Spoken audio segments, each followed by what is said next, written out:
Hello everyone so dear students मु सिपुन आपण मानकु smart study in Odia channel को स्वागत करुछ। आज आम पे डिस्कसन करवा जो पिलाने 2026 रे सीएचएसई +2 बोर्ड एग्जाम दबाक जाउछंती सेई मानक पई गोटे बेस्ट टाइम टेबल जोटा कि फॉलो कले पिलाने 90% मार्क रखिपारे। केते परसेंट? 90% पिलाने मार्क रखिपारे। तुम जदि आज ठारू भी पिलाने यही रूटीन टाक फॉलो करियो तबे निहाती तुम जिते मिडिल स्टैंडर्ड पिला होता 90% तुम आणिकी रहिबो। कारण तुम एग्जाम पैटर्न बदली जाइए, बहुत सहज हो जाइए, तुम क्वेश्चन सिलेबस भी कमी जाउछि। तमें अल्प परिश्रम करके भी पिलाने जितक समय बाकी अच्छी एबे कौन चलती अगस्ट चलती अगस्ट सेप्टेम्बर तुम पिलाने जानी फेब्रुआरी कि मार्च तुम कौन हम बोर्ड एग्जाम हम फेब्रुआरी कि मार्च रे। अगस्ट चलती September October November December January आउ तुम हाथ में 5 मास पिलाने टाइम अच्छी 5 ରୁ 6 मास के 5 ରୁ 6 मास तुम हाथ में टाइम अच्छी। ये 5 ରୁ 6 मास भितर तुम जदि यही चैनल सहित जोड़ी जीव तुमको daily free notes in selection questions important MCQ सबू किसी डिस्कसन करा जोरा कि तुम एग्जाम में 2026 बोर्ड एग्जाम में तुम देखा पाइब। जदि चैनल सहित आज ठार जोड़ी होन यही मुहूर्त सब्सक्राइब कर चैनल सहित जोड़ी जाओ।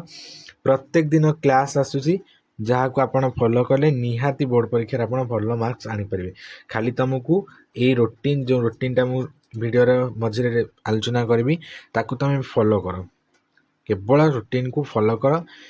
फास्ट फास्ट पिला माने समस्त गोटे प्रॉब्लम थाए कि जड़े कि फास्ट रु 10 घंटा 12 घंटा पढ़ी पारि न थाए ताकू धीरे धीरे धीरे धीरे अभ्यास हेले से 10 ରୁ 12 घंटा जाए। प्रथम से 4 घंटा तापर धीरे धीरे 5 घंटा किसी दिन पर 6 घंटा एमती बढ़ी बढ़ी बढ़ी बढ़ी पिला माने से 10 घंटा पर्यंत पढ़ी पार कन्स्टांटली, ताठू अधिका से पढ़ी पार नहीं।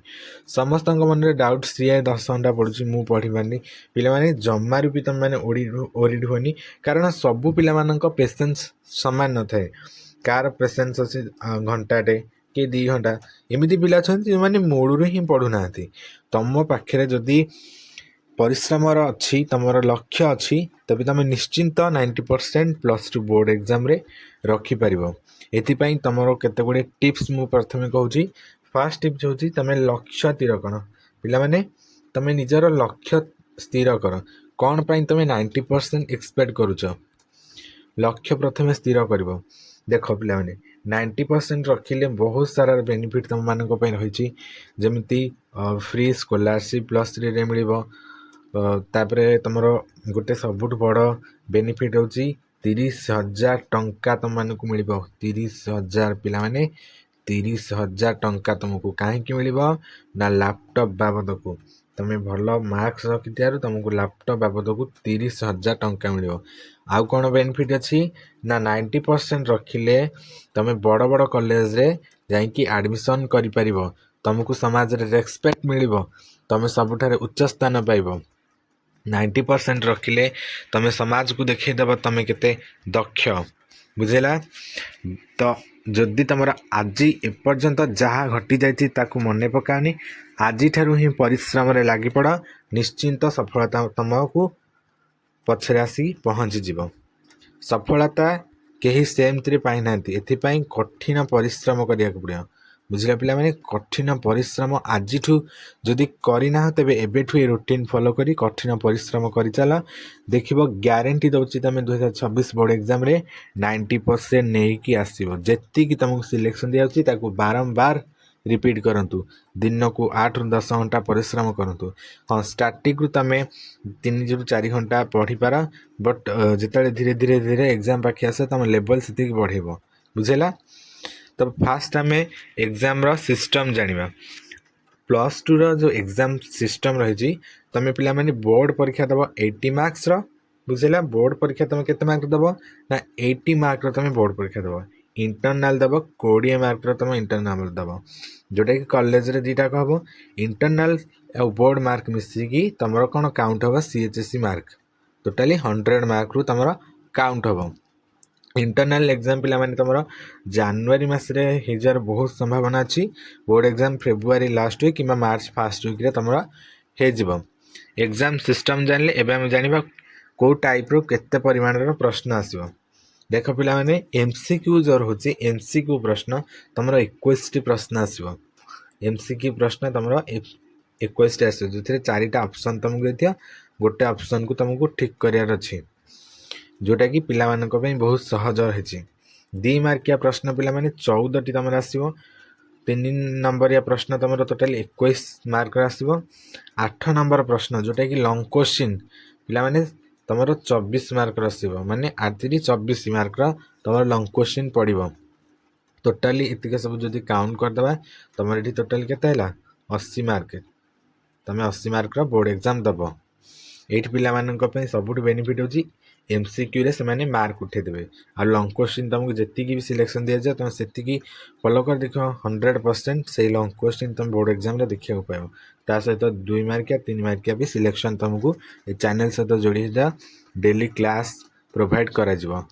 एग्जाम पैटर्न जानले बर्तमान आम देखिबा कौन टिप्स रही जोटा को आम फॉलो कले दिन को 10 घंटा पढ़ी पारिबा एवं बोर्ड एग्जाम रे पिला माने बोर्ड एग्जाम रे 10 घंटा पढ़ी की 90% रखिकी 30,000 टंका जितिबा। कौन 30,000 टंका कहा बाबद को लैपटॉप बाबद को आम 30,000 टंका जितिबा। केमिति पाइबा देख +2 बोर्ड परीक्षा पाई तुम जदि एबे भी किछि भी पढ़िन आज ठारू 10 घंटा पढ़िबार गोटे रूटीन कर।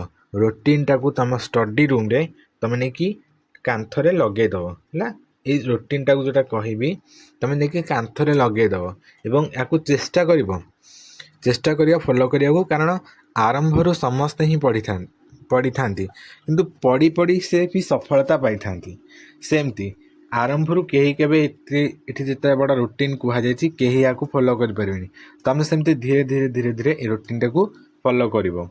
आज 3 घंटा पढ़ीच काली 4 घंटा पढ़ परन 5 घंटा 6 घंटा एमते पढ़ी पढ़ी पढ़ी पढ़ी एग्जाम टाइम बेलू तुम 10 घंटार हैबिट एक्शन हो जाइथिबो जोटा कि तुम गोटे अभ्यास रे पड़ जाइथिबो। तो डेरी न करी चलतु रूटीन कहवा कौन को टाइम रे कौन पढ़ले भल जोटा कि प्राय पिला फॉलो करिथांती टॉपर्स माने 3टा राति उठिबो पिला माने तुम केतेटा उठिबो ना 3टा राति कहीं ना 3टा रू 5टा पर्यंत तुम ब्राह्म मुहूर्त रोचे। यही 2 घंटा रे कौन करियो ना पूर्व पाठ रिविजन करियो जो पाठटी तुम पूर्व दिन में पढ़ी से पाठटी को ब्राह्म मुहूर्त रे तुम रिविजन करियो जोटा कि तुम भेरी भेरी इंपोर्टेंट पिला माने कारण तुम ना गोटे टॉपिक को 1000 थर पढ़ा जहाँ ताकू गोटे थर रिविजन करवा से है 10 थर रिविजन करदब से टॉपिक टाक तुम मन रखिद 1000 थर घुसिले किसी भी मन रहे। तापर 7टा रू 9टा 7टा रू 9टा पिला माने यही 2 घंटा कौन कर हिस्ट्री पॉलिटिकल इकोनॉमिक्स जिते सब रॉयल सब्जेक्ट जोरा घोषा पाठ सेटा को से समय रखियो 7टा रू 9टा पर्यंत कारण ए समय तुम माइंड फ्रेश थाए यहाँ घोषिया को भी इच्छा हुए और राति उठिकी किसी भी घोषिया पाठ मन रही से पूर्व पाठ को तुम रिविजन कर जिते रिविजन पिला माने करियो सेते तुम भल तुम एग्जाम रे बहुत भल स्कोर कर।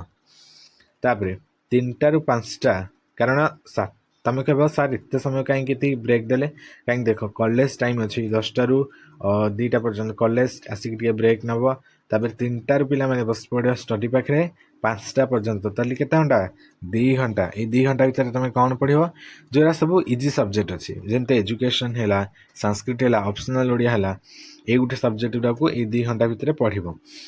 तापर 5टा रू 6टा पर्यंत टिके ब्रेक नहीं जाओ टिके एपट सपट हम घर लोकों सहित टाइम स्पेंड कर कारण पढ़ी पढ़ी पिला माने माइंडटा आमर बोरिंग हो जाए से माइंड को फ्रेश करने टिके रिलैक्समेंट दब।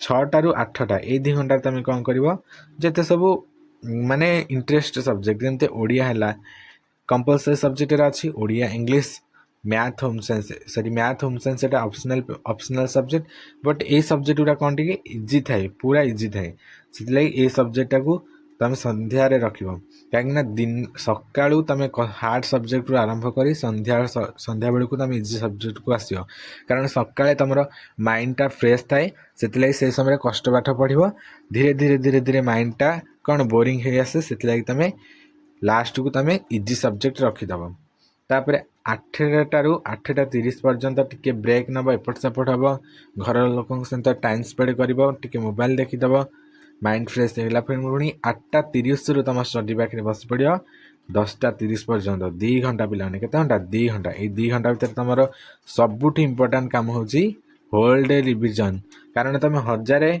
पढ़ी था ये टॉपिक गुरा 1000 जिते पढ़ी था ताकू जदि से दिन तुम रिविजन न करे से पाठ को तुम कौन भूली जीव से लगी 8:30 रु 10:30 जो 2 घंटा रोचे तुम दिन जाक जहाँ भी पढ़ी रिविजन कर +2 एग्जाम रे 90% रखिबार उपाय आशा करछि भिडियोटी तुम मानक भल लगी जदि भल लगी तेज सांगसाथी को शेयर लाइक कर से माने भी भल सक्सेस पाई परिबे रहिली धन्यवाद।